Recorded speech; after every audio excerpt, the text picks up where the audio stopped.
¿Sabes cuál es el momento más doloroso en una conversación? No es cuando te equivocas con las palabras, no es cuando tartamudeas o cuando pierdes el hilo de lo que estabas diciendo. El momento más doloroso es cuando te das cuenta de que la otra persona dejó de escucharte hace 5 minutos y tú seguiste hablando como si nada, vaciando tu alma frente a alguien que ya no está ahí. Ese momento en que sientes que tus palabras son como hojas secas que el viento se lleva, que no importa cuánto te esfuerces, nunca logras que tus ideas aterricen en el corazón del otro. Y lo peor no es que te ignoren, lo peor es que empiezas a creer que el problema eres tú, que hay algo fundamentalmente roto en tu forma de expresarte, que naciste sin ese don mágico que tienen otros para cautivar con sus palabras. He visto esa mirada 1000 veces, esa mirada de frustración en personas brillantes que tienen universos enteros dentro de su mente, pero que cuando abren la boca sienten que todo se desmorona. Personas que en su cabeza construyen discursos perfectos,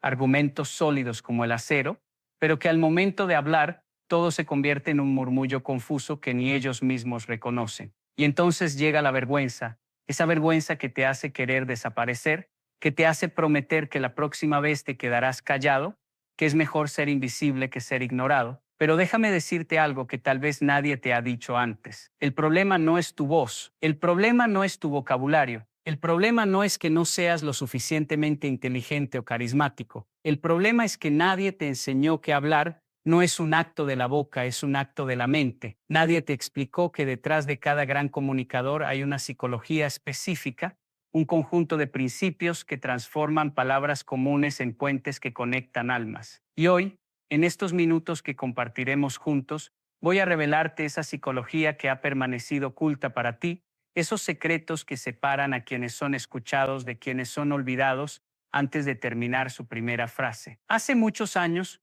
cuando yo llegué a Colombia desde Japón, no hablaba español. Imagina eso por un momento. Imagina estar en un país donde cada palabra es un misterio, donde las conversaciones fluyen a tu alrededor como ríos que no puedes cruzar. Pero algo curioso sucedió. Mientras aprendía el idioma, descubrí algo que los hablantes nativos nunca notan. Descubrí que la comunicación tiene capas, niveles profundos que van mucho más allá de las palabras correctas o la gramática perfecta. Vi cómo algunas personas con un español impecable no lograban conectar con nadie, mientras que otros, con un español quebrado y lleno de errores, cautivaban a todos en la habitación. Y me pregunté, ¿qué está pasando aquí? ¿Qué tienen estas personas que yo no veo? Y entonces empecé a estudiar no solo el idioma, sino la psicología detrás de cada conversación exitosa. Lo primero que descubrí es devastador en su simplicidad. La mayoría de las personas no habla para comunicar, habla para aliviarse, habla para vaciar la ansiedad que llevan dentro, para llenar silencios incómodos, para demostrar que existen, para validar su propia presencia en el mundo. Y por eso fallan, porque cuando hablas desde la necesidad, desde esa urgencia de ser visto y escuchado, tu energía es de tomar, no de dar. Y las personas sienten eso, sienten cuando alguien está usando las palabras como muletas para su ego, y se alejan no físicamente, pero se alejan mentalmente. Construyen muros invisibles mientras sonríen educadamente, esperando el momento de escapar. Los grandes comunicadores entienden algo fundamental que cambia todo el juego. Entienden que hablar no es un monólogo disfrazado de diálogo. Hablar es un acto de servicio, es la decisión consciente de tomar las ideas complejas que viven en tu mente y transformarlas en algo que nutra la mente del otro. Es como ser un chef que no cocina para impresionar con técnicas sofisticadas, sino para alimentar el hambre real de quien está sentado en su mesa. Y este cambio de perspectiva, este simple giro mental de hablar para servir en lugar de hablar para impresionar,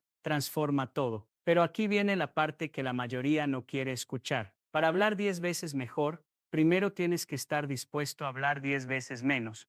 Sé que suena contradictorio, sé que pensabas que te iba a dar técnicas para hablar más, para llenar más espacios con tus palabras, para dominar las conversaciones con tu elocuencia, pero la verdad es la opuesta. La verdad es que las personas que más impacto tienen con sus palabras son aquellas que han aprendido el arte sagrado del silencio estratégico, son aquellas que entienden que cada palabra tiene un peso, y que cuando hablas demasiado, diluyes ese peso hasta que tus palabras se vuelven tan ligeras que el viento de la distracción se las lleva sin esfuerzo. Piensa en las personas que más admiras, en aquellos que cuando hablan, todos se callan y escuchan. ¿Qué tienen en común? No es que hablen mucho, es que cuando hablan cada palabra cuenta. Han cultivado la disciplina de pensar antes de hablar, de filtrar las ideas innecesarias, de destinar sus palabras como un arquero destina sus flechas, con precisión, con intención, con el conocimiento de que una flecha bien lanzada vale más que 100 disparadas al azar. Y esta disciplina no es natural, es construida, es el resultado de miles de conversaciones donde se detuvieron, respiraron y se preguntaron, ¿esto que voy a decir realmente necesita ser dicho? ¿Agrega valor o solo agrega ruido? Ahora, déjame llevarte a un nivel más profundo. Existe una razón psicológica por la cual algunos oradores te atrapan desde la primera frase y otros te pierden antes de que terminen su introducción, y esa razón se llama especificidad emocional. Mira, el cerebro humano está programado para ignorar lo genérico. Cuando escucha frases como me siento mal, o fue un día difícil, o quiero mejorar mi vida, el cerebro bosteza porque esas frases no activan nada, son tan vagas que podrían aplicar a cualquier persona en cualquier situación, no crean imágenes, no despiertan emociones, no generan conexión, pero cuando alguien dice sentí como si mi pecho se comprimiera y el aire no llegara a mis pulmones, como si estuviera atrapado bajo el agua viendo la luz de la superficie pero sin poder alcanzarla, ahí el cerebro se enciende, ahí las neuronas empiezan a crear una experiencia, a construir empatía, a vivir la emoción del otro. Los comunicadores extraordinarios son maestros de la especificidad. No dicen estoy cansado, dicen llevo 3 noches durmiendo 4 horas, despertándome cada vez que escucho un ruido, con la mente acelerada repasando las mismas preocupaciones una y otra vez, como un disco rayado que no puedo detener. ¿Ves la diferencia? La primera frase es información, la segunda es una experiencia compartida, y cuando compartes experiencias en lugar de solo información, creas algo que la neurociencia llama resonancia límbica. Es cuando el sistema límbico del oyente, la parte del cerebro que procesa emociones, se sincroniza con el tuyo, y en ese momento de sincronización dejas de ser dos personas separadas teniendo una conversación, se convierten en una sola experiencia humana, en un momento de verdadera comunión. Pero hay un enemigo mortal de la comunicación efectiva que mata esta resonancia antes de que pueda nacer, y ese enemigo es el ego disfrazado de conocimiento, es esa necesidad compulsiva de demostrar cuánto sabes, de corregir cada pequeño error, de interrumpir con pero en realidad o técnicamente hablando. He visto conversaciones morir 1000 muertes por este asesino silencioso. He visto relaciones destruirse porque alguien prefirió tener razón que tener conexión. Porque aquí está la verdad brutal que nadie quiere admitir en la mayoría de las conversaciones. Nadie está buscando la verdad absoluta, están buscando ser entendidos, están buscando validación, están buscando un espacio seguro donde puedan ser vulnerables sin ser juzgados. Y cuando llegas con tu arsenal de datos y correcciones, diciéndoles todo lo que están pensando mal, no estás comunicándote, estás atacando, y las personas se defienden, no abriendo su mente a tus ideas brillantes, sino cerrándola como una ostra que siente peligro. Los comunicadores sabios entienden que hay un momento para corregir y hay un momento para conectar, y casi siempre, conectar viene primero. Entienden que puedes tener razón y aún así estar equivocado si tu forma de expresar esa razón destruye la relación. Entienden que a veces la respuesta correcta no es la respuesta más verdadera, sino la respuesta más útil, la que realmente ayuda al otro a crecer en lugar de solo hacerlo sentir pequeño, y esto requiere una madurez emocional que va mucho más allá de la inteligencia, requiere la capacidad de poner las necesidades del otro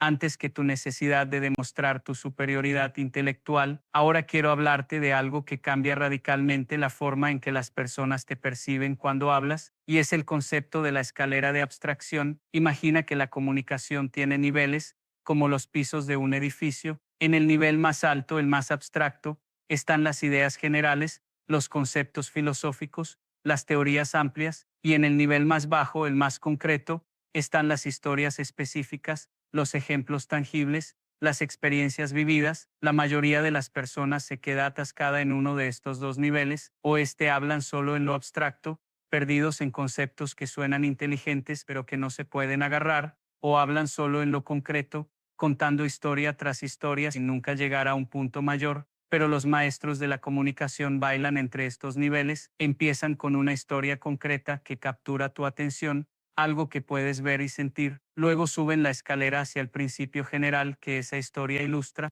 Y después bajan de nuevo con otro ejemplo concreto que refuerza ese principio desde un ángulo diferente. Es como tejer una tela donde los hilos verticales son las ideas abstractas y los hilos horizontales son las historias concretas.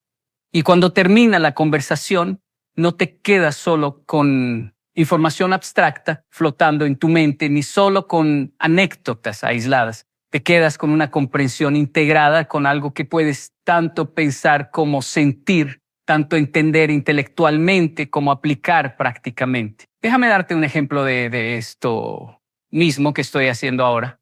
Te hablé del concepto de la escalera de abstracción, que es abstracto, y ahora te estoy dando el ejemplo concreto de cómo funciona usando esta misma conversación como ilustración. Y ahora voy a subir de nuevo al nivel abstracto para decirte que este movimiento fluido entre niveles es lo que mantiene a las personas enganchadas, porque cuando estás demasiado tiempo en lo abstracto, la mente se aburre y se desconecta. Y cuando estás demasiado tiempo en lo concreto, la mente se pregunta cuál es el punto. Pero cuando bailas entre ambos niveles, la mente se queda contigo, anticipando el próximo movimiento, siguiendo el ritmo de tu pensamiento. Ahora necesito hablarte sobre algo que probablemente es el error más costoso que cometen el 95% de las personas cuando hablan. Y es que intentan convencer a través de la lógica cuando la mayoría de las decisiones humanas se toman con la emoción. Mira, vivimos en una ilusión colectiva de que somos seres racionales. Nos gusta pensar que analizamos los datos,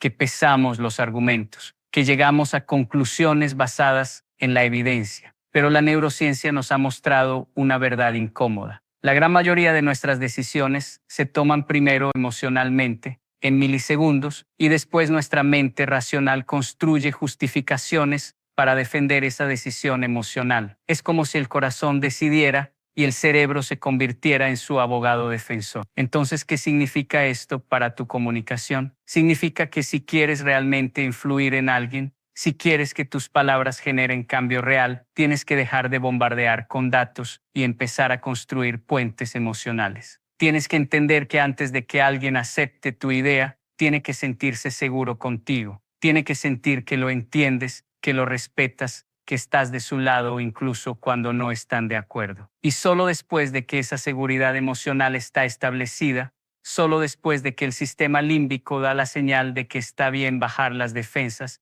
ahí es cuando la información lógica puede entrar y hacer su trabajo. He visto vendedores fracasar 1000 veces porque llegan con el mejor producto, las mejores especificaciones técnicas, los mejores precios, pero pierden la venta porque nunca establecieron esa conexión emocional básica. He visto padres perder la capacidad de influir en sus hijos porque solo saben dar sermones llenos de razón, pero vacíos de comprensión emocional. He visto líderes perder a sus equipos porque solo saben dar instrucciones lógicas sin nunca inspirar el corazón. Y la tragedia es que después culpan a los demás. Dicen que la gente es irracional, que no entienden la lógica, que son emocionales. Pero la verdad es que ellos no entendieron la naturaleza humana. No entendieron que para llegar a la mente, primero tienes que tocar el corazón. Y aquí viene algo crucial. Tocar el corazón no significa manipular, no significa usar trucos emocionales para engañar a las personas. Significa genuinamente preocuparte por el bienestar del otro. Significa hablar desde un lugar de integridad donde tus palabras están alineadas con tus intenciones. Porque aquí está la cosa.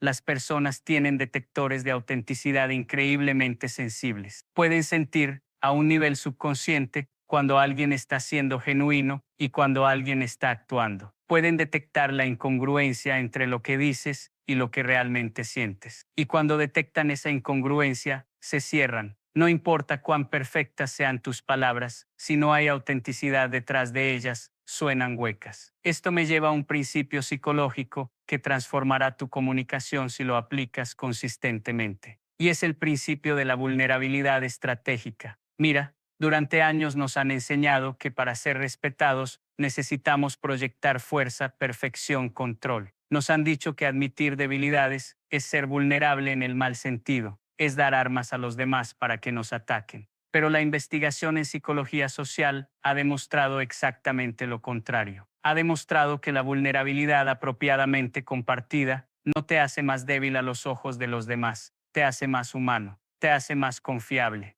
te hace alguien con quien las personas quieren conectar. Cuando compartes tus luchas, no para quejarte o para buscar lástima, sino para mostrar tu humanidad, algo mágico sucede. Las personas bajan sus propias defensas.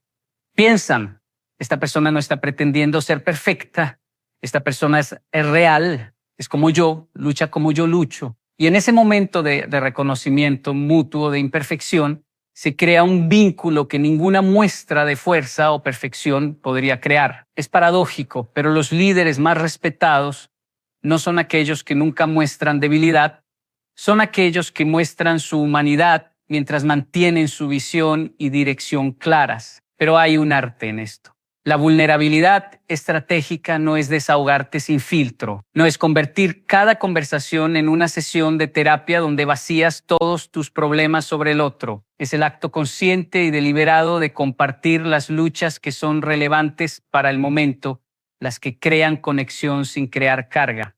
Es decir, yo también he pasado por esto cuando es verdad y cuando ayuda al otro a sentirse menos solo. Es compartir la cicatriz, no la herida abierta. La cicatriz muestra que sobreviviste, que hay esperanza. La herida abierta solo asusta y abruma. Ahora déjame hablarte sobre algo que separa a los comunicadores promedio de los excepcionales, y es la capacidad de leer el espacio entre las palabras. Verás, la mayoría de las personas está tan enfocada en lo que van a decir a continuación que no están realmente escuchando lo que el otro está diciendo ahora. Están en su cabeza, ensayando su próxima frase, esperando su turno para hablar. Pero los grandes comunicadores han desarrollado una habilidad casi sobrenatural. Han aprendido a escuchar no solo las palabras, sino la música detrás de las palabras. Han aprendido a detectar lo que no se está diciendo. Han aprendido a leer el lenguaje corporal,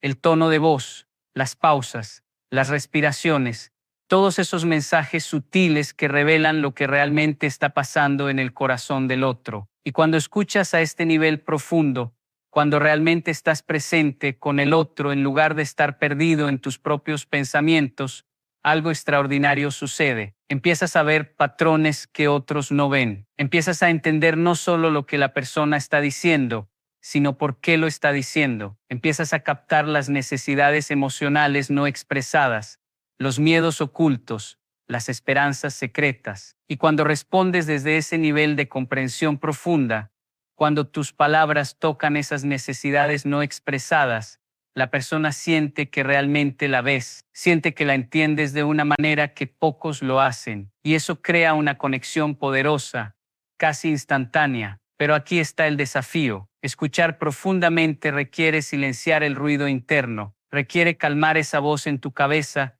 que está constantemente juzgando, analizando, preparando respuestas. Requiere una presencia que es cada vez más rara en nuestro mundo de distracciones constantes. Requiere la capacidad de estar completamente aquí, completamente ahora, sin estar mentalmente en el pasado o el futuro. Y esta capacidad no se desarrolla de la noche a la mañana. Es una práctica, una disciplina que se cultiva conversación tras conversación, momento tras momento. Te voy a contar algo que aprendí de una manera dolorosa. Hace años, estaba dando una conferencia y estaba tan enfocado en mi mensaje, tan emocionado por las ideas que quería compartir, que no me di cuenta de que había perdido a la audiencia. Seguí hablando, verso tras verso, punto tras punto, pero sus ojos estaban vidriosos, no estaban conmigo, y cuando terminé, el aplauso fue educado pero frío. Me sentí devastado. Había preparado ese discurso durante semanas, tenía información valiosa, pero había cometido el error fundamental de hablar a la audiencia en lugar de con la audiencia. No había leído la sala, no había ajustado mi mensaje a su energía. Había sido un transmisor unidireccional en lugar de un comunicador bidireccional. Esa experiencia me enseñó algo vital. La comunicación efectiva no es un monólogo perfeccionado, es un baile donde estás constantemente ajustando tus pasos según los movimientos de tu pareja. Es una conversación fluida, donde estás tan atento a las respuestas del otro como a tus propias palabras. Es la capacidad de cambiar de dirección en medio de una frase si ves que ese camino no está funcionando. Es la flexibilidad de abandonar tu plan perfecto si el momento pide algo diferente. Y esto requiere humildad, requiere soltar el apego a sonar brillante y abrazar el compromiso de ser útil. Ahora quiero revelarte algo que muy pocos entienden sobre el poder de las preguntas. La mayoría de las personas piensa que las preguntas son solo herramientas para obtener información, preguntas para llenar los vacíos de tu conocimiento, pero las preguntas son mucho más que eso. Las preguntas son las herramientas más poderosas que tienes para influir en el pensamiento de alguien. Cuando haces una pregunta, especialmente una pregunta bien formulada, obligas a la mente del otro a ir en una dirección específica. Los pones a pensar sobre algo que tal vez no habían considerado. Los invitas a descubrir sus propias respuestas, en lugar de solo recibir las tuyas. Y aquí está el secreto. Cuando las personas llegan a una conclusión por sí mismas, cuando sienten que la idea es suya, la abrazan con una pasión que nunca tendrían si simplemente se las hubieras dicho. Es la diferencia entre decirle a alguien deberías hacer ejercicio, porque es bueno para tu salud, versus preguntarle cómo te sentirías si tuvieras más energía durante el día, si pudieras jugar con tus hijos sin cansarte, si pudieras subir escaleras sin perder el aliento. ¿Ves la diferencia? La primera es un sermón que activa resistencia. La segunda es una invitación a imaginar una realidad mejor que activa deseo. Los grandes comunicadores son maestros del arte de hacer preguntas que guían sin imponer. Preguntas que abren puertas en lugar de derribarlas. Preguntas que invitan a la reflexión en lugar de exigir respuestas. Y el tipo de preguntas que haces revela mucho sobre ti. Las preguntas superficiales revelan una mente superficial. Las preguntas profundas revelan una mente que piensa en capas. Las preguntas curiosas revelan una mente humilde que todavía quiere aprender.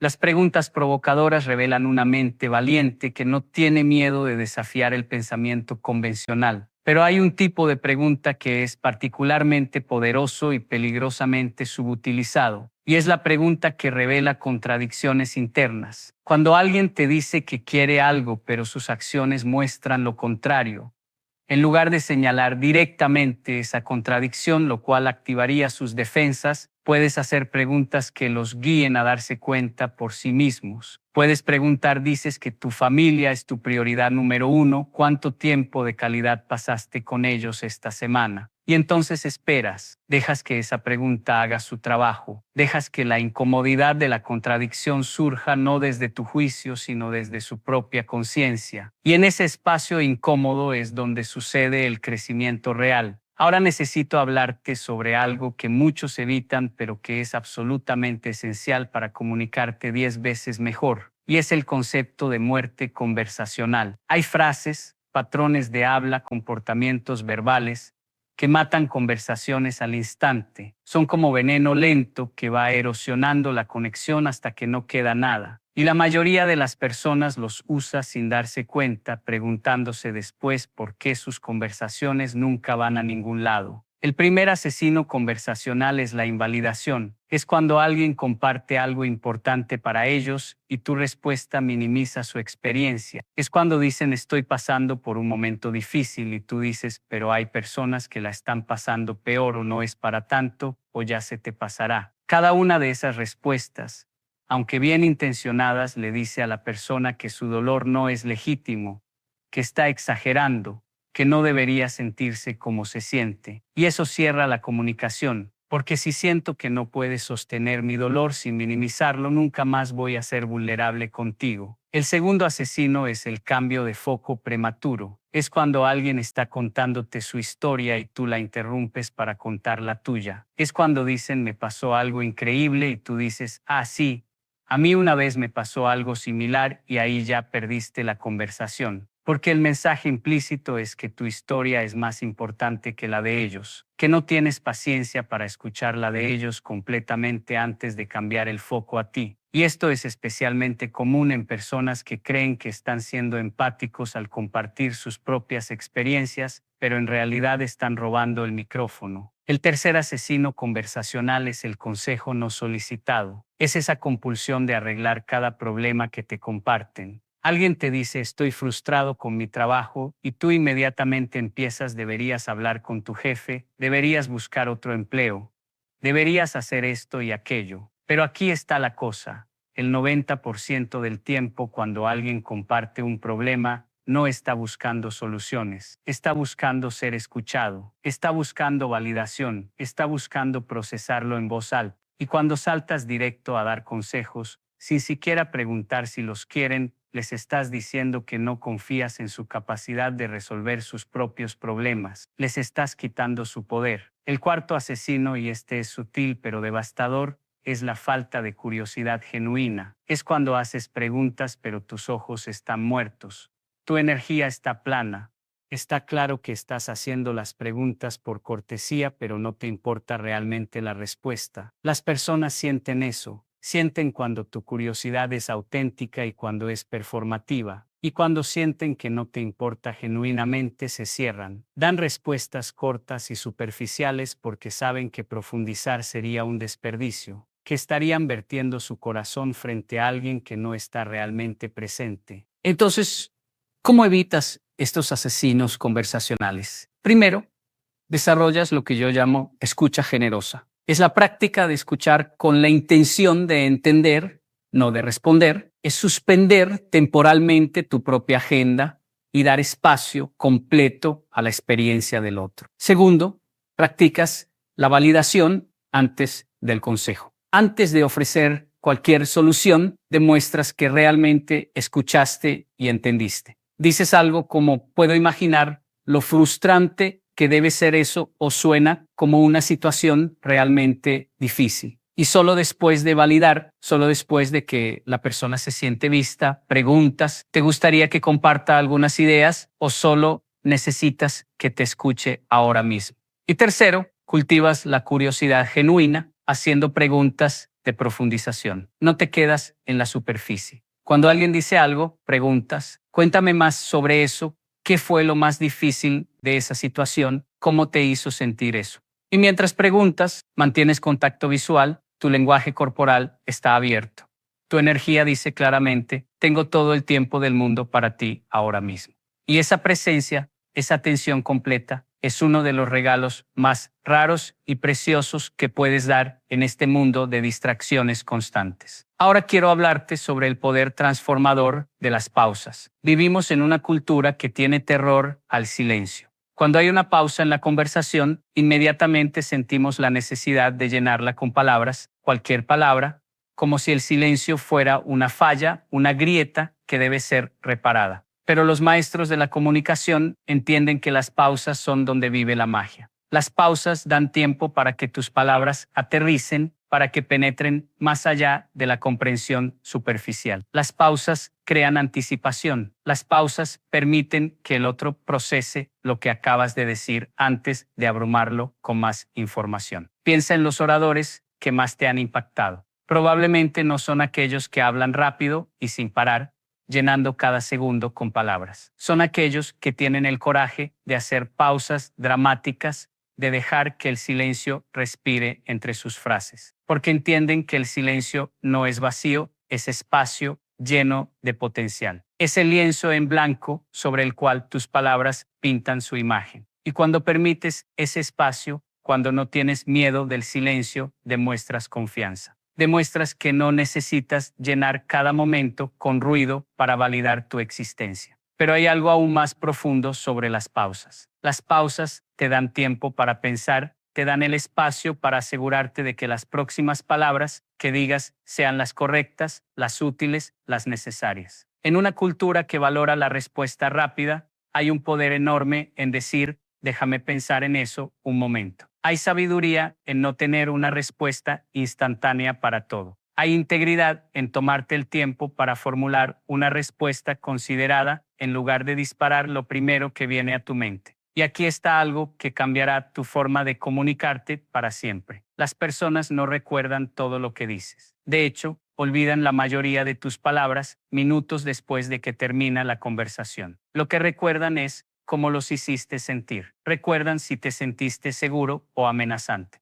Recuerdan si te sentiste genuino o falso. Recuerdan si les diste espacio o los abrumaste. recuerdan si los viste realmente o simplemente proyectaste tus propias ideas sobre ellos. Y esta realización debería cambiar fundamentalmente tu enfoque en la comunicación. Significa que estar obsesionado con las palabras perfectas es perder el punto. Las palabras perfectas, dichas con la energía equivocada, son peor que palabras imperfectas, dichas con el corazón correcto. Significa que necesitas trabajar en tu presencia tanto como en tu vocabulario. Necesitas trabajar en tu capacidad de estar genuinamente presente tanto como en tu capacidad de articular ideas complejas. Porque al final del día, la comunicación que transforma no es la que impresiona la mente, es la que toca el corazón. Déjame llevarte ahora a un principio que pocas personas entienden, pero que es absolutamente crítico. Y es el concepto de calibración emocional. Cada conversación tiene un tono emocional, una energía. Y uno de los mayores errores que cometen los comunicadores inexpertos es no calibrar su energía con la del otro. Es como si entraran a una biblioteca gritando o llegaran a una fiesta hablando en susurros. Hay un desajuste entre su energía y el contexto.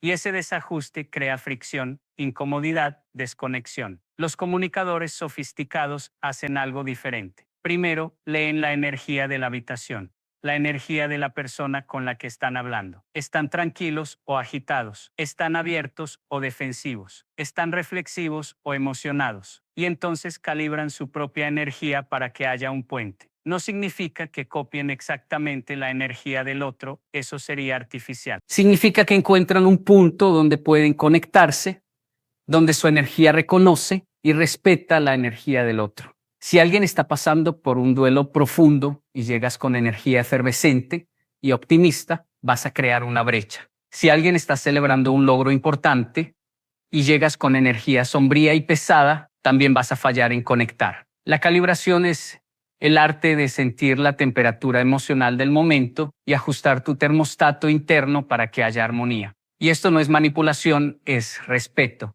Es la capacidad de poner las necesidades emocionales del momento por encima de tu estado de ánimo predeterminado. Ahora quiero hablarte sobre algo que revolucionará tu forma de contar historias, porque las historias son el vehículo más poderoso para la comunicación humana. Desde el principio de los tiempos, hemos usado historias para transmitir sabiduría, para enseñar lecciones, para conectar corazones. Pero no todas las historias tienen poder. Hay historias que te atrapan desde la primera palabra y hay historias que pierden tu atención en segundos. Y la diferencia está en la estructura. Todas las historias poderosas tienen ciertos elementos. Tienen un personaje con el que puedes identificarte. Tienen un deseo o una necesidad clara. Tienen obstáculos que se interponen entre el personaje y su deseo. Tienen un momento de transformación donde algo cambia. Y tienen una resolución que nos muestra el nuevo estado de las cosas. Esta estructura no es arbitraria. Está arraigada en cómo el cerebro humano procesa información.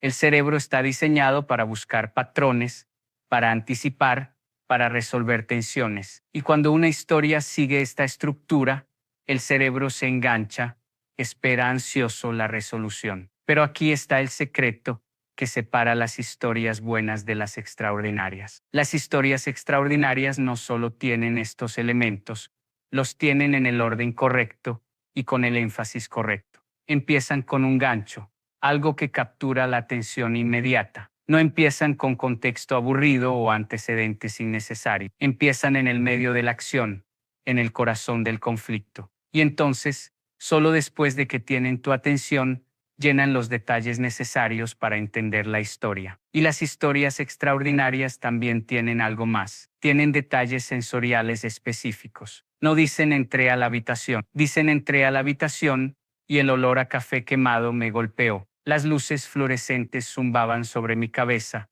y sentí el frío del aire acondicionado en mi piel sudada. Esos detalles sensoriales son lo que transporta al oyente de su realidad a la tuya. Son lo que crea inmersión. Son lo que hace que una historia sea memorable. Pero más importante que cualquier técnica de storytelling es esto. La historia tiene que servir a un propósito mayor. No estás contando historias para entretenimiento vacío. Estás contando historias para ilustrar un punto, para hacer que una idea abstracta sea concreta, para mostrar transformación posible. Y cuando tu historia tiene ese propósito claro, cuando cada detalle apunta hacia la lección o el mensaje central, esa historia se vuelve una herramienta de cambio, no solo de entretenimiento. Déjame hablarte ahora sobre algo que me tomó años entender y que muchos nunca llegan a comprender. Y es la diferencia entre hablar para impresionar y hablar para expresar. Cuando hablas para impresionar, tu enfoque está en ti. Estás pensando cómo me veo. Estoy sonando inteligente, estoy usando las palabras correctas. ¿Qué pensarán de mí? Y toda esa energía mental que estás gastando en automonitoreo es energía que no estás poniendo en conectar genuinamente con el otro. Es energía que crea una barrera invisible entre tú y tu audiencia. Pero cuando hablas para expresar, cuando tu enfoque está completamente en el mensaje y en el bienestar del otro, algo cambia. Paradójicamente te vuelves más impresionante cuando dejas de intentar impresionar, porque tu autenticidad brilla, porque no hay filtro de ego distorsionando tu comunicación, porque tus palabras fluyen desde un lugar de servicio, en lugar de un lugar de necesidad. Y las personas sienten esa diferencia a nivel visceral. Pueden sentir cuando estás tratando de demostrar algo versus cuando estás tratando de dar algo. Y aquí está la liberación que viene con ese cambio. Cuando dejas de intentar impresionar, el fracaso ya no es aterrador. Si tartamudeas, si pierdes el hilo, si usas la palabra equivocada, no importa porque tu objetivo no era perfección, era conexión. Y la conexión puede sobrevivir a la imperfección. De hecho, a menudo se profundiza a través de ella. Porque cuando te ven ser imperfecto y seguir adelante con gracia, les das permiso para ser imperfectos también. Les muestras que la comunicación no es un performance de perfección, sino un acto de humanidad compartida. Ahora quiero revelarte algo sobre el lenguaje que cambia vidas. Hay palabras que abren y hay palabras que cierran. Hay palabras que elevan y hay palabras que deprimen. Hay palabras que sanan y hay palabras que hieren. Y la mayoría de las personas usa estas palabras al azar, sin considerar su impacto. Pero los grandes comunicadores son conscientes del peso que llevan ciertas palabras y las eligen deliberadamente. Por ejemplo, la diferencia entre decir tienes que hacer esto versus podrías considerar hacer esto es la diferencia entre crear resistencia y crear apertura. La primera es un comando que activa rebeldía, especialmente en personas que valoran su autonomía. La segunda es una sugerencia que respeta su agencia, que los invita a considerar sin forzar. La diferencia entre pero y. Cuando dices eso es una buena idea, pero todo lo que viene después del pero borra lo que vino antes. Pero cuando dices eso es una buena idea y aquí hay algo más para considerar, mantienes ambas ideas en juego sin crear oposición. Piensa en el impacto de las palabras absolutas como siempre, nunca, todos, nadie. Cuando dices tú siempre haces esto o tú nunca me escuchas, estás haciendo una generalización que la persona puede fácilmente refutar con un solo contraejemplo. Y en ese momento, la conversación se desvía hacia debatir la exactitud de tu declaración en lugar de abordar el problema real. Pero cuando dices a menudo, siento que o en muchas ocasiones he notado que estás siendo específico sin ser absoluto. Estás compartiendo tu experiencia sin hacer acusaciones que la persona tiene que defenderse de. Ahora, algo crucial que necesito que entiendas, la comunicación efectiva no se trata solo de lo que dices, sino de cuándo lo dices. Timing es todo. Una verdad dicha en el momento equivocado puede hacer más daño que bien. Un consejo dado antes de que alguien esté listo para recibirlo es desperdiciado. Una confrontación necesaria hecha cuando la persona está emocionalmente inundada solo escala el conflicto. Los comunicadores sabios desarrollan sensibilidad para el timing. Aprenden a reconocer cuándo alguien está abierto y cuándo está cerrado. Aprenden a esperar el momento apropiado en lugar de forzar conversaciones importantes en los peores momentos. Aprenden que a veces el mejor momento para una conversación difícil es después de que las emociones han bajado, cuando ambas partes pueden pensar claramente. Y aprenden que a veces el mejor momento para no decir nada es ahora, porque el silencio que sostiene espacio para el otro es más poderoso que cualquier palabra. Y aquí está algo que cambiará tu perspectiva. La comunicación no termina cuando dejas de hablar. El impacto de tus palabras continúa resonando en la mente del otro mucho después de que la conversación ha terminado. Las personas rumian sobre lo que dijiste, lo procesan, lo integran o lo rechazan. Y lo que llevan consigo no es necesariamente lo que intentaste comunicar, sino lo que percibieron a través del filtro de sus propias experiencias, sus inseguridades, sus esperanzas. Esta realización debería hacerte más consciente y más humilde, más consciente de que cada palabra tiene el potencial de plantar una semilla, para bien o para mal, que puede crecer en la mente del otro, y más humilde al reconocer que no tienes control total sobre cómo tus palabras serán recibidas. Puedes tener las mejores intenciones, puedes elegir las palabras más cuidadosas y aún así ser malinterpretado, porque la comunicación no es una ciencia exacta, es un arte impreciso que navega las complejidades de la psicología humana. Déjame compartir contigo ahora el principio que considero el más transformador de todos, y es la práctica de la comunicación como servicio en lugar de como transacción. La mayoría de las conversaciones operan en modo transaccional. Yo te doy información, tú me das información, yo comparto mi opinión, tú compartes la tuya. Hay un intercambio, pero no hay transformación real. Pero cuando abordas la comunicación como un acto de servicio, todo cambia. En modo servicio, cada palabra que dices está filtrada a través de la pregunta. Esto beneficia al otro. No, esto me hace ver bien. No, esto prueba mi punto. Sino esto sirve al crecimiento, al bienestar, a la comprensión del otro. Y cuando esa pregunta guía tu comunicación, naturalmente te vuelves más considerado, más consciente, más impactante, porque estás hablando desde un lugar de contribución en lugar de un lugar de extracción. Y el regalo más grande de este enfoque es que libera una cantidad increíble de ansiedad social. Cuando tu enfoque está en servir, ya no estás preocupado por el juicio, ya no estás paralizado por el miedo al rechazo, porque tu éxito no se mide por cómo te perciben, sino por cuánto pudiste dar. Y dar está bajo tu control. Ser percibido bien no lo está. Entonces, al enfocar en lo que puedes controlar, en la calidad de tu intención y tu presencia, encuentras una paz y confianza que ninguna cantidad de técnicas de comunicación podría darte. Termino con esto. Hablar 10 veces mejor no es un destino al que llegas, es una práctica que abrazas. Es el compromiso diario de ser más consciente, más presente, más auténtico. Es la decisión de ver cada conversación como una oportunidad para conectar más profundamente, para entender más completamente, para servir más significativamente. Es el reconocimiento de que tus palabras tienen poder, el poder de sanar o herir, el poder de inspirar o desanimar, el poder de construir puentes o levantar muros. Y con ese poder viene la responsabilidad de usarlo sabiamente, con intención, con corazón. Porque al final, la verdadera medida de tu comunicación no es cuán elocuente suenas, sino cuántas vidas tocas, cuántos corazones abres, cuánta diferencia haces en este mundo que desesperadamente necesita más conexión genuina, más comprensión profunda, más humanidad compartida en cada palabra que decidimos hablar.